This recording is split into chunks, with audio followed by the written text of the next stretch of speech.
Olá! Você por acaso já viu um anjo? Ou, você sabe o que são os anjos? Ou como eles são? Não sabe?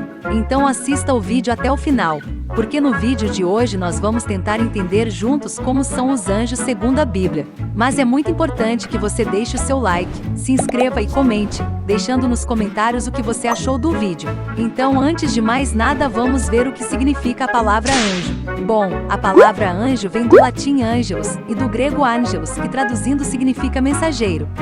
Os anjos então são como ajudantes ou mensageiros de Deus. E uma coisa muito interessante sobre os anjos é que a Bíblia não fala especificamente sobre a origem dos anjos, ou quando eles foram criados.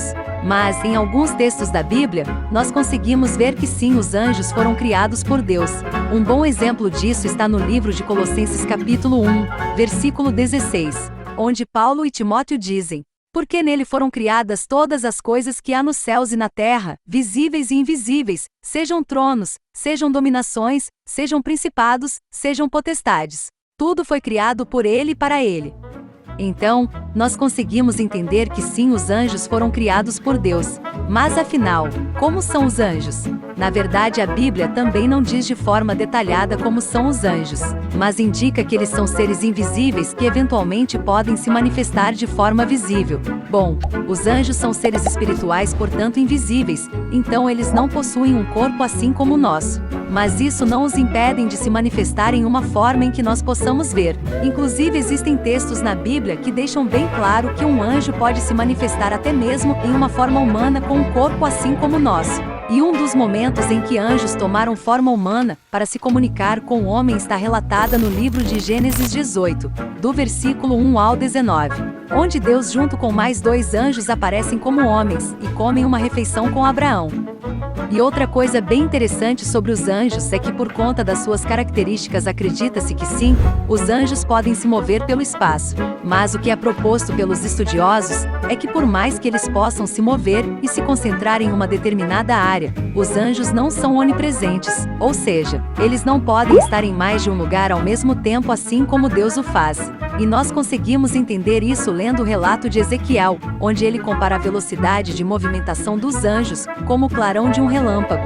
Em Ezequiel capítulo 1, versículo 14 diz: e os seres viventes corriam e voltavam, à semelhança de um clarão de relâmpago. Então, por mais que eles possam se mover em uma velocidade altíssima, eles, assim como nós, estão limitados ao espaço e o tempo.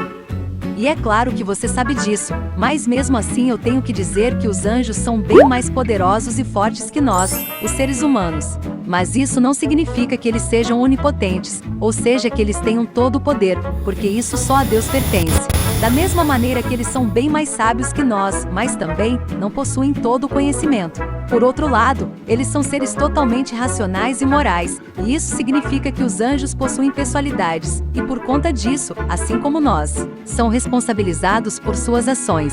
No livro de Mateus capítulo 24, versículo 36 está escrito o seguinte: mas daquele dia e hora ninguém sabe, nem os anjos do céu, mas unicamente meu Pai. O que afirma a teoria de que os anjos não têm todo o conhecimento. Mas depois de tirar todas essas dúvidas, você ainda está se perguntando: mas por que Deus criou anjos maus como Lúcifer? E na verdade Deus não criou anjos maus, a verdade é que Deus criou todos os anjos bons. Segundo o que está escrito no livro de Gênesis no capítulo 1 versículo 31. Depois de Deus ter criado todas as coisas, viu-se que era tudo bom. O problema é que, como nós mencionamos um pouco antes, como os anjos possuem moralidade e racionalidade, certa parte desses anjos, através do livre-arbítrio, decidiram não se manter em suas posições originais e caíram em pecado. Ou seja, o pecado não se iniciou no mundo físico com a queda do homem, ele teve início no mundo espiritual, ocasionando a queda de parte dos anjos. E segundo a teologia reformada, a concordância no fato de que os anjos bons que não desobedeceram a Deus, agora estão confirmados no estado em que não podem mais pecar. Ah, só um instante, eu preciso te perguntar se você já deixou o seu like, e se você já se inscreveu no canal Genial. Não? Então corre e se inscreve, E ative o sininho de notificações, porque assim o YouTube irá te avisar assim que sair um vídeo novo aqui no canal. E o que você achou do vídeo de hoje? Você já conhecia todas essas coisas sobre os anjos que nós falamos nesse vídeo? Deixe nos comentários qual dessas curiosidades você já conhecia. E se por acaso você quiser continuar conversando sobre os diversos mistérios do mundo, clique em um desses vídeos que vão aparecer aí na sua tela. Eu tenho certeza que você vai descobrir muita coisa nova. Então eu te aguardo lá.